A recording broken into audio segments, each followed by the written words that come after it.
I hated my boring walls in my office, but I wasn't ready to commit to anything permanent. A quick trip to the fabric store and I had an idea.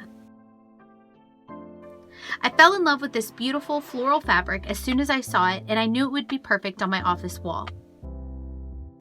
Before we bought the fabric, we measured the wall to make sure we purchased enough. When we got to the store, we knew we needed 3 panels, so we had them cut accordingly.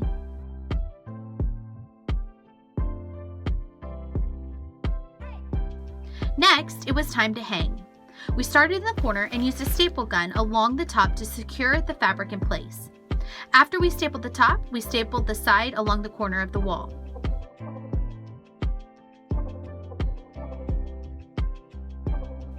After that, we used spray adhesive to ensure the fabric was well secured. Be sure to get a good coat of adhesive on the back so your fabric stays in place. Before drying starts, gently smooth out all air bubbles. We found it best to start in one corner and to smooth down. Hang the rest of your panels by repeating the previous steps. Don't forget to overlap about 1 inch with each panel for a smooth transition, and line up your patterns as best you can.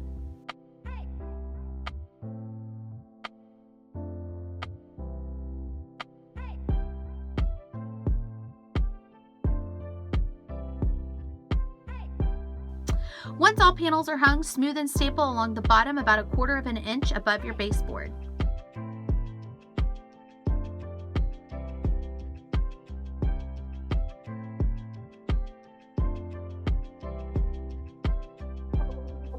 Now it's time to remove excess fabric. Using an X-Acto knife, cut fabric starting in the top corner going down. This will help to make sure the fabric does not stretch or tear. When you're ready to cut off the remaining fabric from the bottom, place your knife between the baseboard and a credit card to help you make the perfect straight line.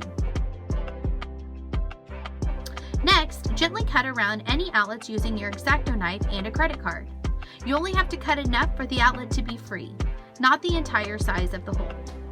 Reattach your outlet cover and it's good to go.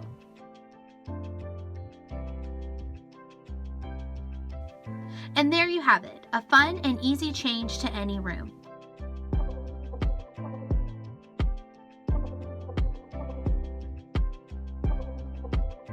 I hope this has inspired you to create your own fabric wall.